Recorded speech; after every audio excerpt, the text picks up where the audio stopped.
I'm going to record this just so I have some proof that I met with you today. So on the screen now, this is mine right here. I'm just going to run it once so you can see it. But this is, I mean, literally, I thought of this when I was sleeping. So I figured this out. So here's my 10 numbers, and here's my distinct numbers in order. Now, again, I didn't put a menu on it, so don't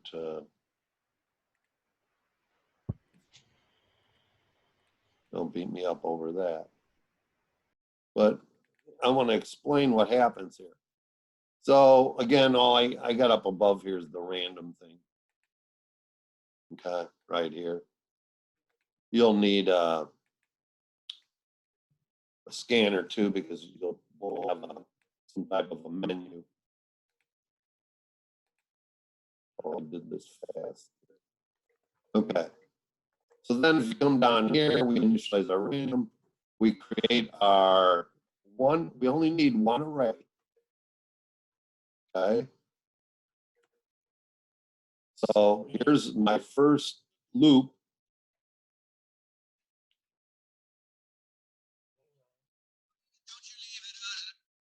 Hey, I tried calling you, but I'm in class to play back.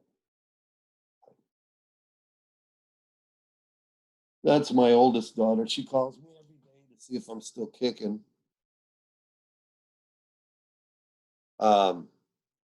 So anyway, you got this. So I created this loop, and what it does is it creates a random number from 1 to 10 and puts it in, if whatever it is, it turns my Boolean to true. Okay. And then it prints it out. So it does that 10 times. So let's say that there's 5 zeros generated. Well, it doesn't matter that there's 5. All we need to know that 1 was generated, right? Okay. I don't need to count how many there are. All I need to do is turn on the true for this. And as I'm generating them, I'm printing them out. So I print out the 10 numbers, be they duplicates or not. Then down here in my second loop, this just means if nums count, well, I just don't put, that's a shortcut for saying equals true here. Okay. But a shortcut is if you just type that, it assumes you're talking about true. And then it runs through 10 times. And if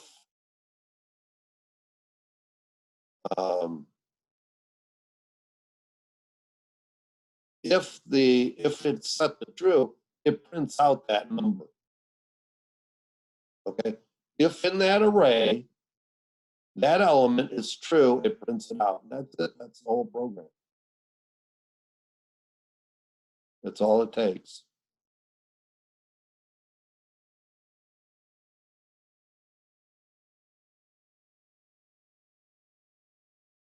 Any comments?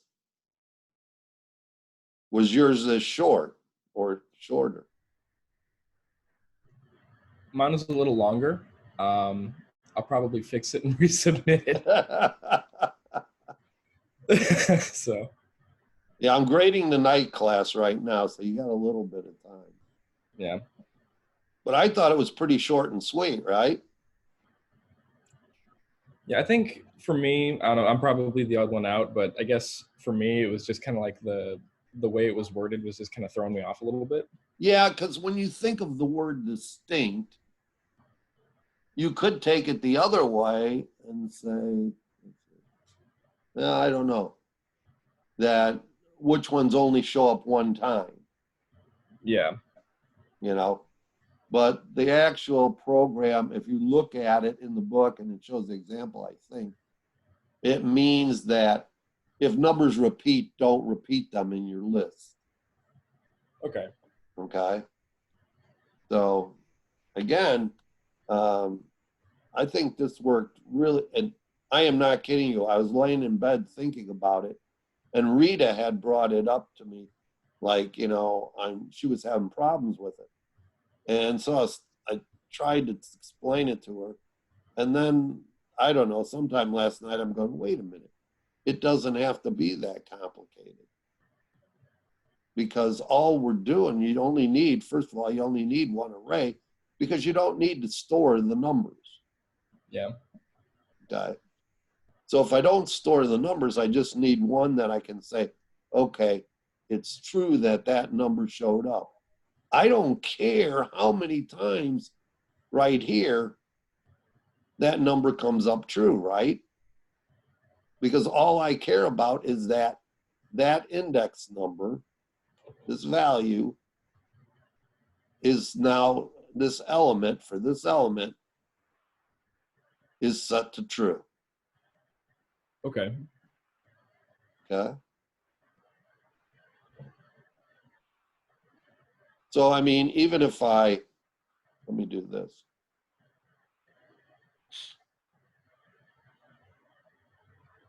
Okay. So let's say that we just have,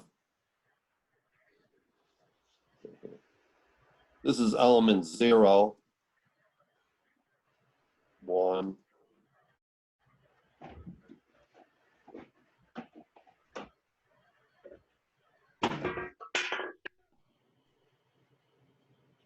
So there's our 9 elements, right? Right. Okay. So let's say we start generating numbers over here. Now this is Boolean. So the only thing that that can be in here are true and false, right? Right. So let's say I start doing numbers. So let's say I do 9, 5, 6, 7, 5, But you kept the G in there. 4, 0, 3, 1, 2. Oops. 1, 2, 3, 8. 1. Okay. So again, these are the numbers I generated. So let's just say I generate, the first one I do is I generate a 9, right?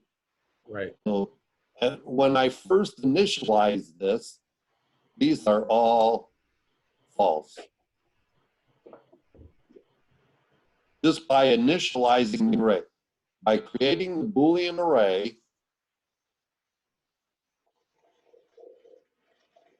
I'm sorry.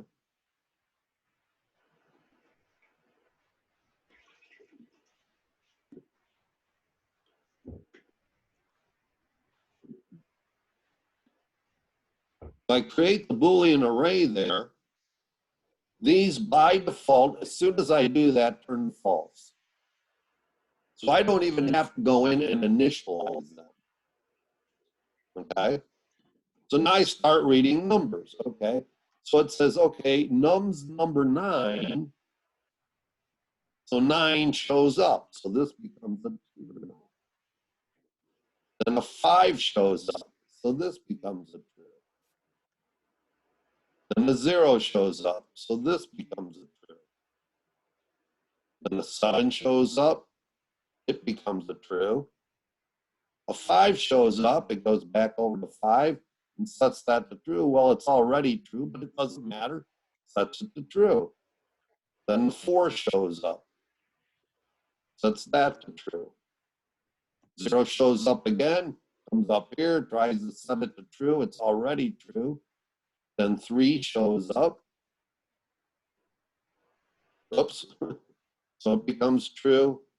1 shows up. It becomes true. 3 shows up again. So it becomes true again.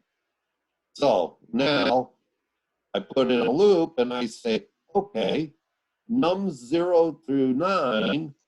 Okay. So I can do 4 index or whatever.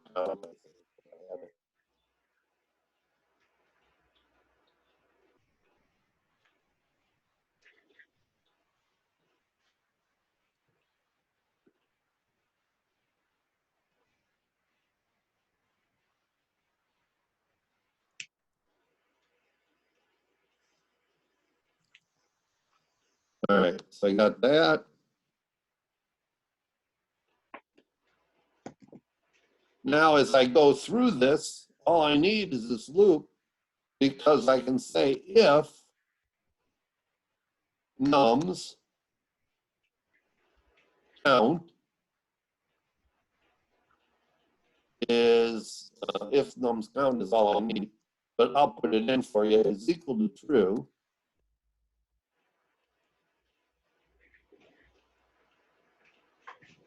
then go ahead and print it out.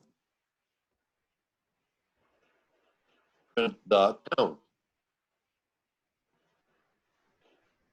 where the true is found.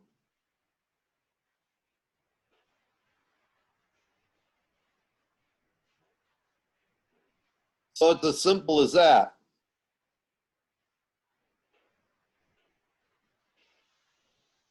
Now again, you still got to generate this here.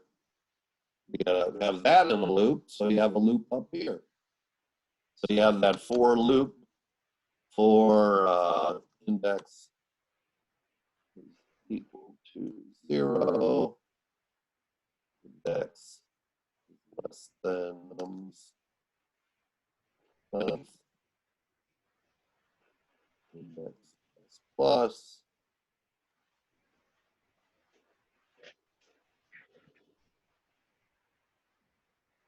and then you have your randomizer here. So you can say just int, I don't know, num count, what else can I use?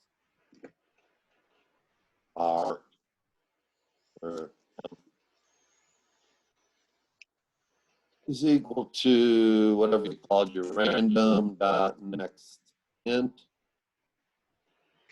This would be 10 here. And then all you do here is nums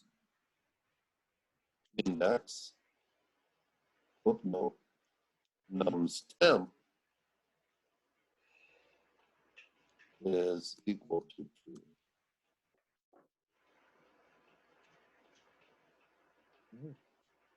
And then just print. So I'm not really saving these numbers. You know what I'm saying?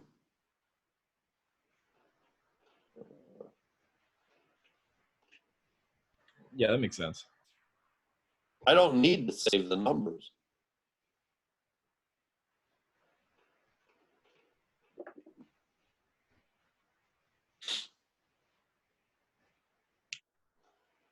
I guess this should be up above this.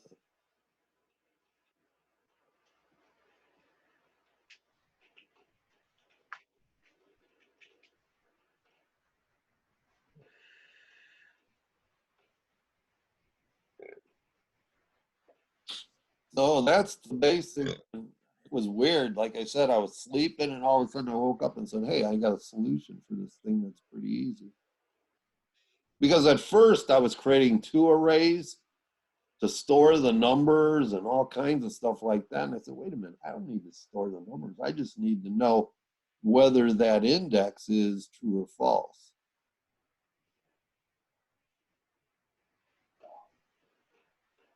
So, okay.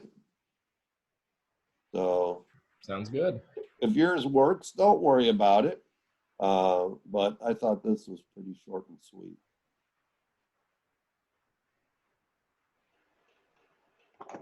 Okay.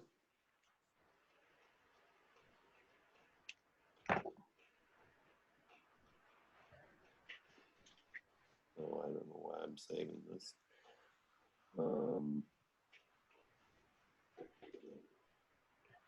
I'm just wondering why you did it in an Excel tab. Just show you how it works. Oh. I was just wondering why Excel. Why not? Okay. Boom.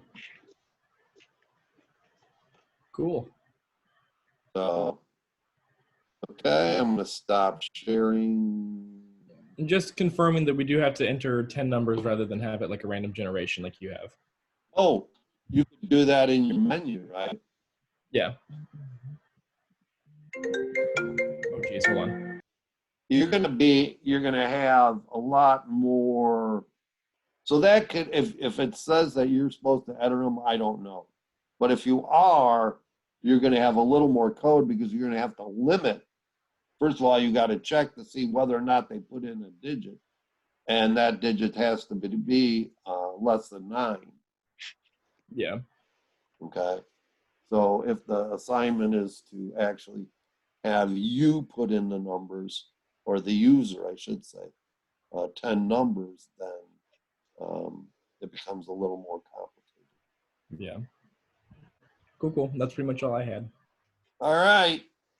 So you guys have a Okay. great weekend. Yeah, I got to figure out what's going on with my eyes. Yeah, get that checked out. Yeah. Yeah. Cool. Yawning. All right, you guys. All right, Nick, we'll see you. All right, I'm gonna work some more on this and try to Yep, get this them turned in. I probably won't grade your guys. My wife's saying I shouldn't be on the computer today. Give my eye a rest, so I might not get to grading yours until tomorrow. That's fine. No big hurry. All right? All right, thanks. You good? Yep. As good as I'm gonna be. No, Josh. Oh. Later. Later, Nick. Yeah, I'm good. Sorry about that. I was just looking at something else real quick. But no, Okay, buddy. have a good rest of the day. Yeah.